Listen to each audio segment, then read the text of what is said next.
ब्राह्मण देवता, हम माता आदि शक्ति के तृतीय स्वरूप की कथा सुनने के लिए अति आतुर हैं।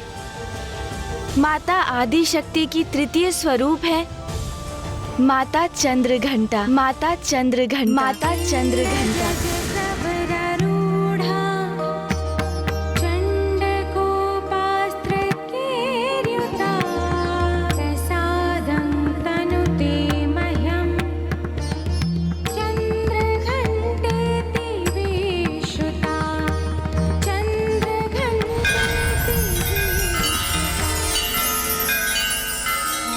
नवरात्रि के तृतीय दिवस अर्थात आज के दिवस माता चंद्रघंटा की पूजा होती है।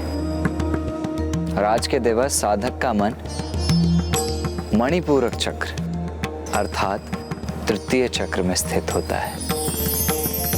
चंद्रघंटा, कितना अनोखा नाम है माता के इस स्वरूप का। महाराज, माता चंद्रघंटा का ललाट अर्धचंद्र के टीके से सुशोभित है, इसलिए इन्हें चंद्रघंटा कहा जाता है। इनका अति सुंदर स्वर्णिम वर्ण है और इनके अनेक हाथ भांति भांति के अस्त्र शस्त्र से सुसज्जित हैं।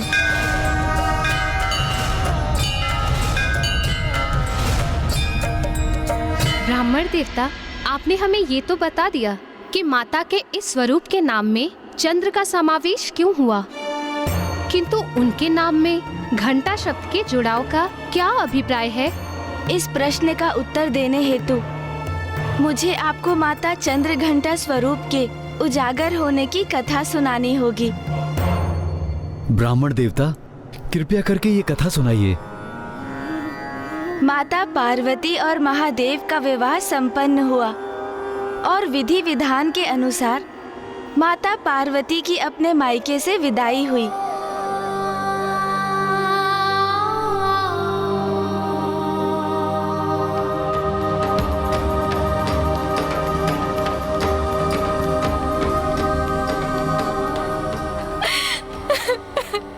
स्त्री के जीवन का सर्वाधिक महत्वपूर्ण एवं अत्यंत अद्भुत परिवर्तन होता है ये, जब एक कन्या विवाहिता रूप में प्रथम बार अपने मायके से ससुराल जाती है। तो इस प्रकार एक ओर माता पार्वती अपने नवीन निवास कैलाश की ओर प्रस्थान कर रही थी, तो वहीं दूसरी ओर तारकासुर अपनी मायावी नगरी शोणितपुर के रूप में अपने नवीन निवास का निर्माण पूर्ण कर चुका था।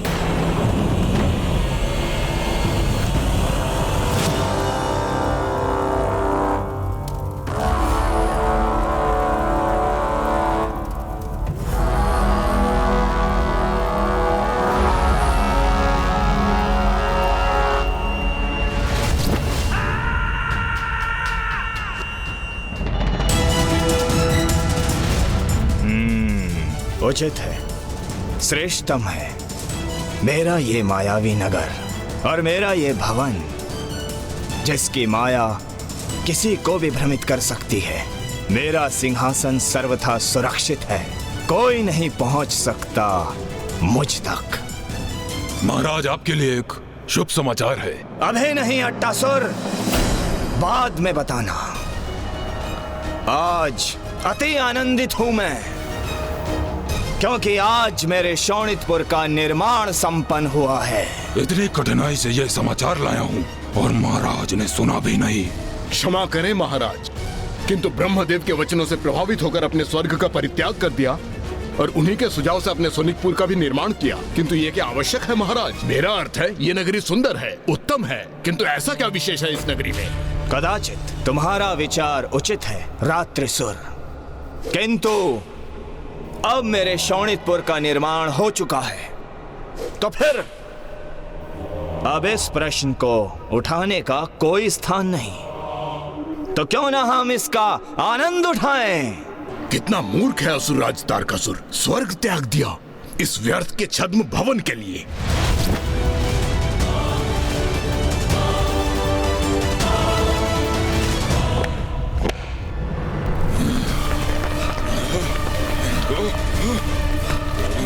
अरे ये क्या हुआ? ये कैसी ध्वनि है और ये भूकंप कैसा?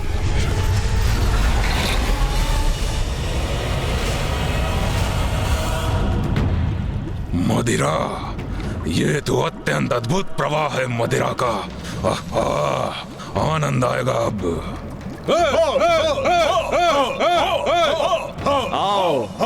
आओ आनंद मनाए हम।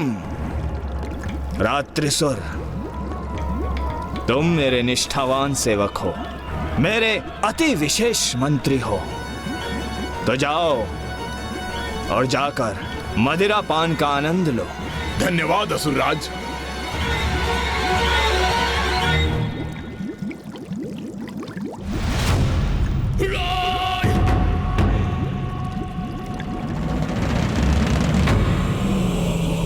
एक और तारकासुर अपने नवीन निवास शोणितपुर के निर्माण की प्रसन्नता में डूबा था, तो वहीं दूसरी ओर माता पार्वती महादेव के संग उनके निवास कैलाश पहुंची, जहां अब उनके समक्ष चकित कर देने वाला दृश्य था। देवी पार्वती, अपने दाहिने पांव से कलश को झुकाकर अपने नवीन आवास में प्रवेश कीजिए।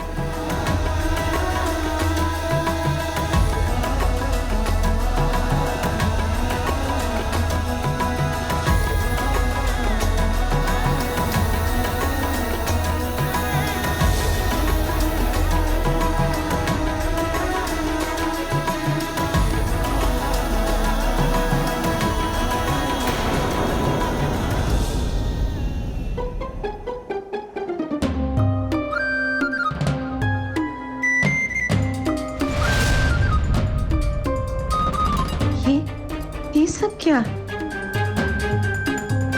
देवी पार्वती, अब अपने इस निवास को आपको ही संभालना होगा और प्रतीत होता है कि आपके समक्ष एक बहुत बड़ी चुनौती है, जिसका सामना आपको स्वयं ही करना होगा। अब आप मुझे आज्ञा दीजिए।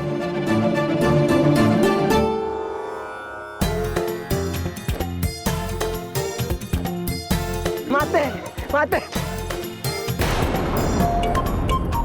किंतु ये जल तो स्वच्छ नहीं है।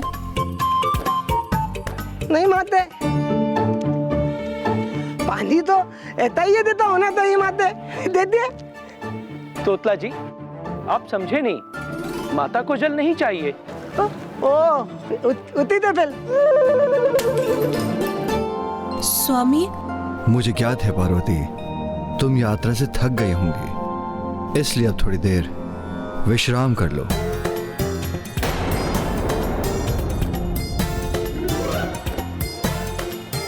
विश्राम करो? किंतु कहाँ? माते आइए, मैं आपको भवन दिखा देता हूँ, आइए ना।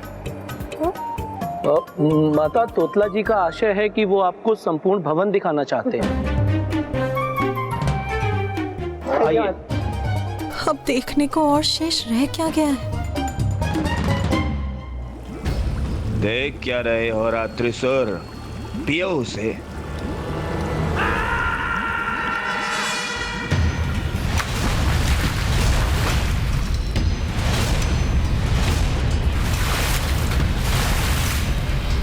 मदिरा पान तो मैं भी करूंगा।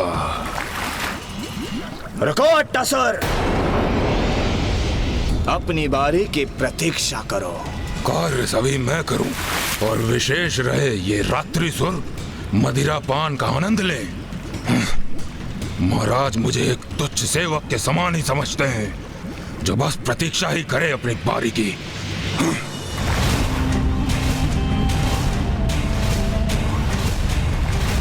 ये क्या? मदिरा में मेरी छवि? जल में प्रतिबिंब देखा सुना था, किंतु मदिरा में प्रतिबिंब प्रथम बार देखा है।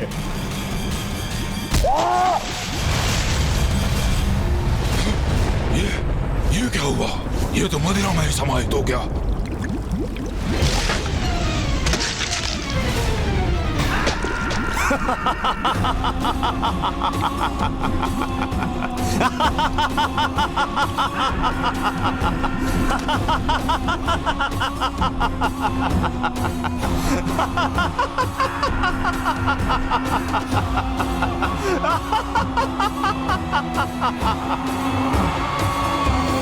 अपने मन में मुझे मूर्ख कह रहा था वो, मुझे, किंतु अब उसे ज्ञात हो गया होगा कि शोणितपुर में क्या विशेषता है। मायावी है मेरा शोणितपुर, मायावी। एक ऐसा मकड़ जाल जिसमें एक बार जो कोई फंसा तो फिर एक कीट पतंग के समान उसमें फड़फड़ाता रहेगा, किंतु वहां से मुक्त नहीं हो पाएगा।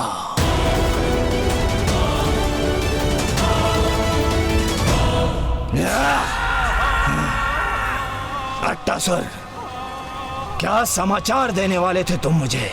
महाराज, यही ना कि महादेव और देवी पार्वती का विवाह संपन्न हो चुका है और वो कैलाश पर्वत की ओर प्रस्थान भी कर चुके हैं, किंतु मात्र कैलाश जाने से क्या होगा? अरे पुत्र तो प्राप्त नहीं हुआ है ना, और वो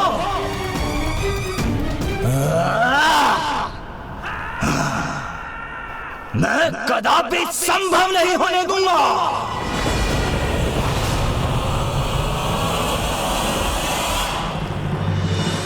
तो क्या तारकासुर के पास महादेव और माता पार्वती के विवाह का समाचार पूर्व से ही था? हाँ, किंतु तारकासुर को इसकी कोई चिंता नहीं थी, क्योंकि शोणितपुर का निर्माण तो हो चुका था और अपनी इस मायावी नगरी में उसे स्वयं के सुरक्षित होने का आभास भी हो रहा था। और उधर कैलाश में माता पार्वती प्रथम बार अपने जीवन में सब कुछ अस्त व्यस्त देख रही थी। आइए माते, आइए माते, ये देखिए, ये अपना तुंदल लतोई दल।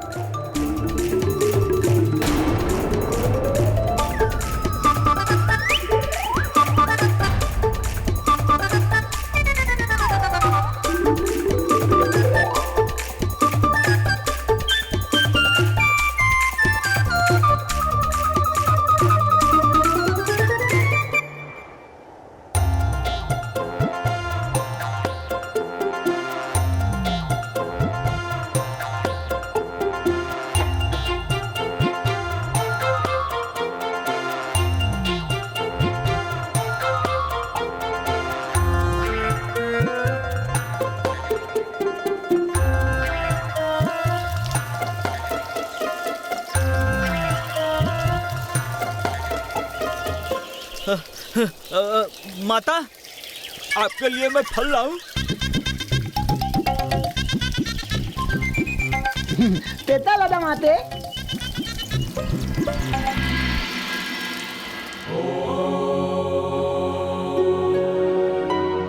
इन सब के मध्य स्वामी ध्यान मग्न है। स्वामी,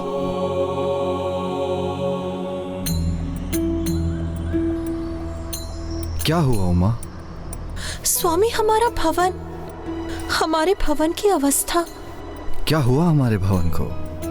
मेरा अर्थ है, ये सभी ऐसा क्यों है यहाँ? यहाँ कुछ भी सुव्यवस्थित नहीं, सभी कुछ अस्त व्यस्त है। इतनी धूल एकत्रित है यहाँ, और रसोई गृह में पात्र भी छिन्न भिन्न है, और इतना मैला है वहाँ। ऐसा प्रतीत हो रहा है कि कितने समय से उसे किसी ने बुहारा तक नहीं, और रसोई घर में भोजन नहीं है, स्वच्छ जल नहीं है, और सभी का वो तो अपनी इच्छा अनुसार जहां तहां निद्रा में लीन। तो ये है आपकी चिंता का कारण? हाँ स्वामी। प्रिय, बाहर से मलिन प्रतीत होने वाला भीतर अपार सुंदरता को जन्म दे सकता है।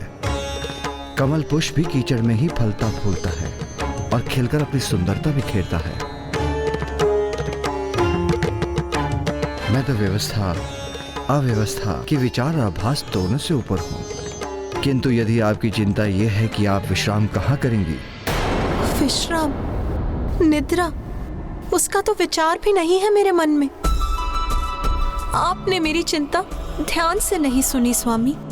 पार्वती, मैं तो यहाँ इस वृक्ष के नीचे ही वास करता हूँ, किंतु मैं आपकी चिंता अवश्य समझ सकता हूँ और उसका निवारण करने हेतु मैं अभी नंदी को आदेश देता हूँ कि वो आपके लिए एक विशेष कक्ष का निर्माण करे।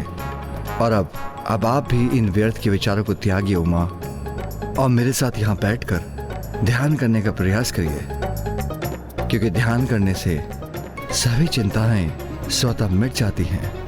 नहीं स्वामी, आपका ध्यान अत्यंत महत्वपूर्ण है, किंतु जो मैं कह रही हूँ वो भी अत्यंत महत्वपूर्ण है।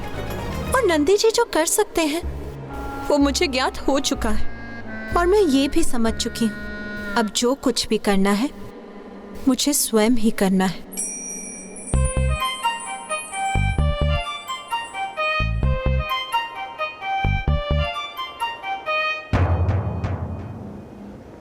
आप ध्यान कीजिए स्वामी, और मुझे यहाँ की अवस्था पर ध्यान देने दीजिए। यहाँ अब सब कुछ मुझे ही उचित करना होगा।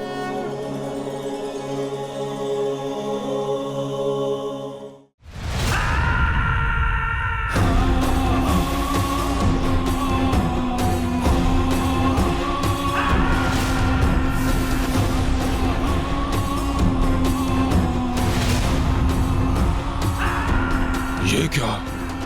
असंख्य अंड महाराज, ये क्या है?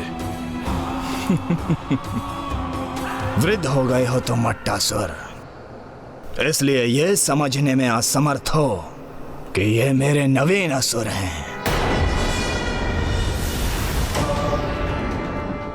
ये कैसे असुर महाराज, जिनके ना हाथ हैं, ना पांव हैं और ना ही मुख है? तन से ही नहीं, मन से भी वृद्ध हो चले हो तुम मट्टासुर। अभी अंडे से बाहर आने वाले नवजात असुर हैं ये। और जब ये बाहर आएंगे तीव्र रक्त पिपासा होगी इनकी। समय आ गया है मेरे सुंदर असुरों, आओ बाहर आओ।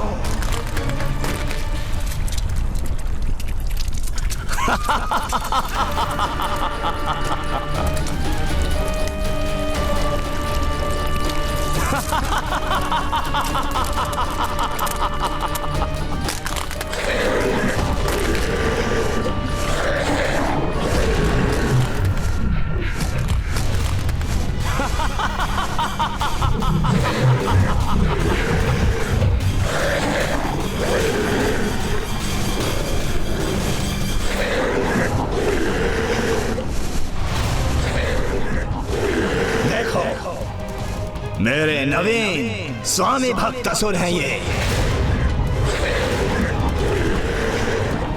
जाओ पूर्ण करो अपने जीवन का उद्देश्य। आक्रमण करो कैलाश पर्वत पर, अंत करो देवी पार्वती का।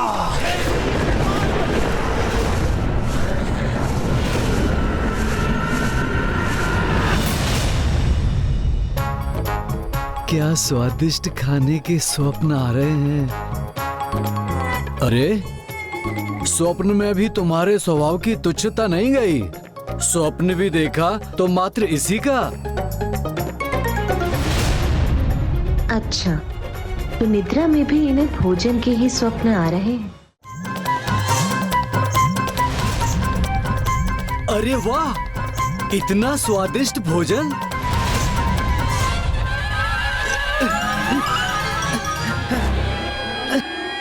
रुक जाओ,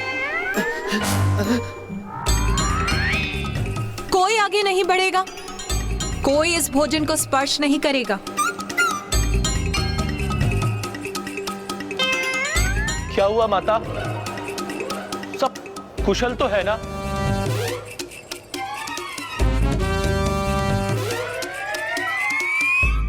माता, ये मिष्ठान, ये पकवान आपने स्वयं तैयार किए?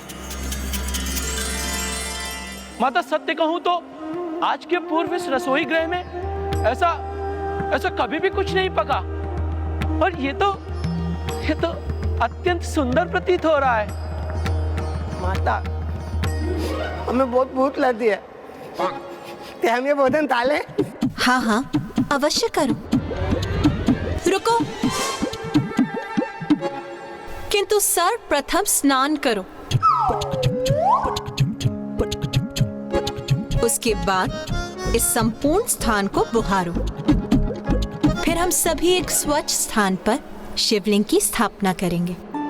फिर प्रभु की पूजा के बाद सर्वप्रथम महादेव के भोजन प्राप्त करने के बाद मैं तुम सभी को भोग प्रदान करूंगी। जो आज्ञा माता।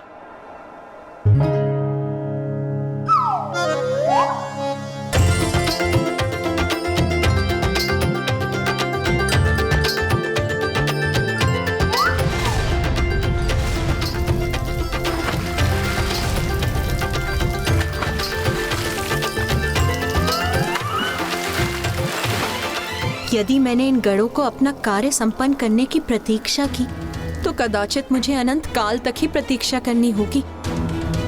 मैं पूजा की तैयारी आरंभ करती हूँ। माता ये लीजिए पूजा की सामग्री। एक ओर माता कैलाश की अवस्था में सुधार ला रही थीं, तो दूसरी ओर तारकासुर के नवजात असुर माता को क्षति पहुंचाने हेतु कैलाश की ओर बढ़ रहे थे। यह अखंड ज्योत कैलाश को सदा प्रकाशित करती रहे।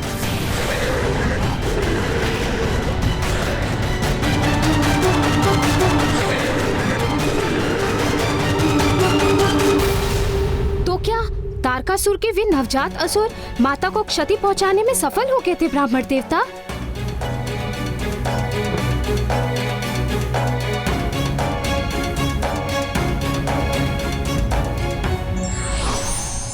स्त्री से ही घर घर बनता है, इसलिए उसकी प्रत्येक इच्छा का सम्मान करना चाहिए।